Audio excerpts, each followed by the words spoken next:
আজকে তৈরি করব হচ্ছে জলপাইয়ের দারুণ স্বাদের একটা বার্মিজ আচার রেসিপি।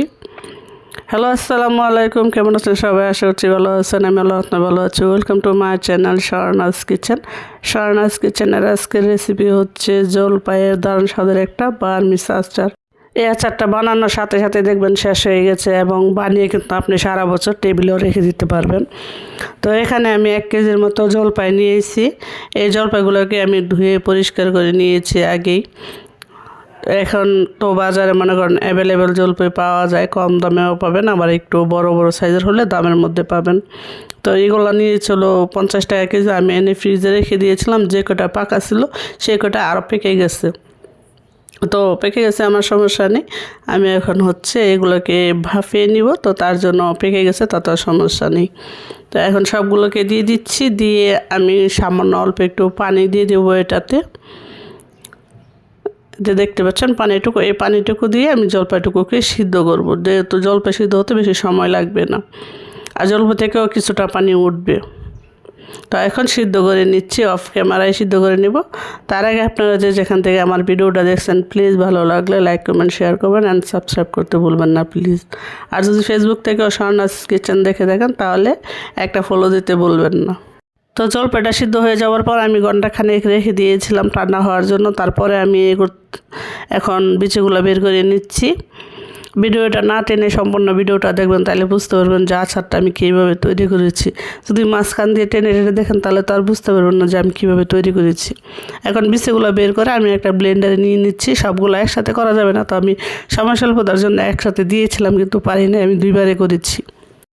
আর বিচিগুলো কিন্তু ফেলে দিই নাই, রেখে দিয়েছি, পরবর্তীতে ব্যবহার করবো। এখন হচ্ছে আমি আচারটা তৈরির জন্য চুলায় ফ্রাই প্যান বসিয়ে দিয়েছি বড় একটা। আর এখানে পরিমাণ মতো সরিষার তেল দিয়ে দিয়েছি, প্রায় 100 গ্রামের মতো। আর এখানে 200 গ্রামের মতো খেজুরের গুড় দিয়ে দিয়েছি। আপনি চাইলে চিনি দেওয়া করবেন, তবে চিনি দেওয়া করলে কালারটা সুন্দর আসে না বেশি একটা। জলপাইয়ের আচারটা কিন্তু এই গুড়টা দিয়ে করলে খেতে খুবই ভালো লাগে। এখন তেলের সাথে গুড়টাকে ভালোভাবে মিশিয়ে নিয়েছে। এখন যে আমি ব্যাটারটা তৈরি করেছি জলপাইয়ের, সেটা সম্পূর্ণটা ঢেলে দিয়েছে এবং আস্তে আস্তে নেড়ে সম্পূর্ণটা এটার সাথে মিশিয়ে নিচ্ছি। আর কিন্তু নাড়াচাড়ার মধ্যে রাখতে হবে, তা না হলে কিন্তু নিচে দিয়ে লেগে যাওয়ার সম্ভাবনা থাকে শেষের দিক দিয়ে। তো এখন অনবরত নাড়ানাড়ির মধ্যে থাকতে হবে। আর চুলাটা কিন্তু লো করে আচারটা বানাতে হবে, তা না হলে কিন্তু যদি আচারটা আপনি বেশি দিন রেখে দেন তাহলে কিন্তু আচারটা ফাঙ্গাস পড়ে যাবে বা নষ্ট হয়ে যেতে পারবে।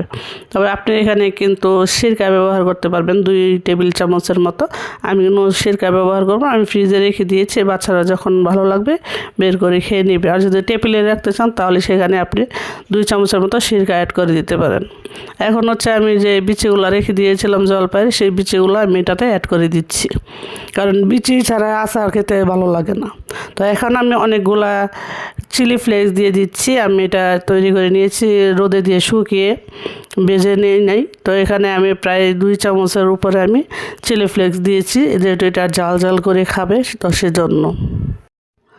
এখন আমি নেড়ে ছেড়ে এটার সাথে মিশিয়ে দিচ্ছি কিছু টেস্টিং সল্ট। টেস্টিং সল্ট দিলে আচার বা বিরিয়ানি টিরিয়ানি যাই বলেন না কেন, এগুলো খেতে আর একটু টেস্টিং হয়। তো আর সাধারণ একটু লবণ দিয়ে দিচ্ছি সাথে। যেহেতু আচারটা একদম আস্তে আস্তে কিন্তু সবগুলো মিলিয়ে আসছে, তো আমি একে একে কিন্তু এগুলোতে অ্যাড করতেছি মশলা। একসাথে সব কিছু অ্যাড না করে আমি একে একে একটু পরে পরে অ্যাড করব। তো এখন দেখতে পাচ্ছেন একদম কিন্তু সম্পূর্ণটা শুকিয়ে গেছে। এখন আমি এখানে অ্যাড করে দিব হচ্ছে আচারের যে চাট মশলাটা আছে, সেটা আমি অ্যাড করে দিচ্ছি এখানে। আমি এটা রাঁধুনি পাঁচফোড়ন দিয়ে তৈরি করেছি। আপনারা যদি বাজার থেকে আলগা আলগা কিনে এনে খেতে চান তো সেইভাবেও তৈরি করতে পারবেন। তো এখন হচ্ছে ফাইনাল লুক। তো এখানে আমি কিছু বিট লবণ নিয়ে নিয়েছি। বিট লবণটা একটু বেশি দিয়েছি আমি। তো এখানে কিন্তু অনেকখানি আচারই। তো দেওয়ার পরে এগুলোকে টেনে নিব। আর একটু মনে করেন একদম ফ্রাই প্যান থেকে যখন উঠে না আসবে ততক্ষণ পর্যন্ত এই আচারটাকে আমি নাড়াচাড়া করব। সম্পূর্ণটা একদম দেখবেন একসাথে মিলে গেছে, মানে একটা এই যে থামির মতো হয়ে গেছে। তো এখন হচ্ছে আচারটা কিন্তু তৈরি। তো আরও কিছুক্ষণ আমি নেড়ে চেড়ে আচারটাকে আরও একটু শক্ত করব। তো আমি আর একটু চাট মশলা অ্যাড করে দিচ্ছি শেষের দিক দিয়ে, একটু ফ্লেভারের জন্য। আর শেষের দিক দিয়ে কিন্তু আপনাকে অনবরত নাড়ানাড়ির মধ্যে থাকতে হবে, কারণ এটা দলা বেঁধে যাবে বা শক্ত হয়ে যাবে, একদিক দিয়ে শক্ত হবে একদিক দিয়ে নরম থাকবে। তো সেই জন্য আপনাকে অনবরত নাড়ানাড়ির মধ্যে থাকতে হবে। আর দেখতে পাচ্ছেন সম্পূর্ণ আচারটা কিন্তু একসাথে চলে আসতেছে, একদম একটা আটার গায়ের মতো হয়ে গেছে, দেখতে পাচ্ছেন। তো এটা দিয়ে কিন্তু ঠান্ডা হলে আরেকটু শক্ত হয়ে যাবে। তো এখন আমি একটু চুলাটা বন্ধ করে দিয়ে ঠান্ডা হলে পরে আমি এখন বল বল করে নিয়ে নিব। তো দেখতে পাচ্ছেন ঠান্ডা হওয়ার পরে কিন্তু শক্ত হয়ে গেছে।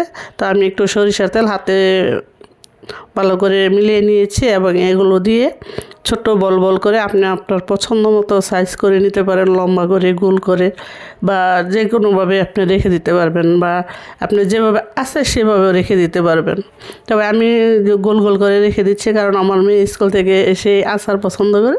তো সেই অনুযায়ী অল্প অল্প করে আমি গোল গোল করে এই আচারটাকে রেখে দিচ্ছি।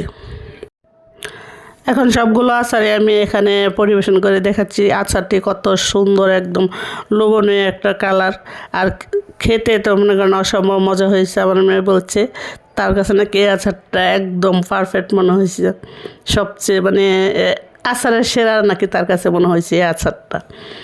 তো আপনাদের কাছেও যদি ভালো লেগে থাকে আমার এই জলপাইয়ের বার্মিস আচারটা, আপনারা ভালোবেসে আমাকে একটা লাইক অ্যান্ড কমেন্ট করতে ভুলবেন না, আর প্লিজ সাবস্ক্রাইব। তো আজকে বিদায়, সে পর্যন্ত ভালো থাকবেন, সুস্থ থাকবেন, আল্লাহ হাফিজ।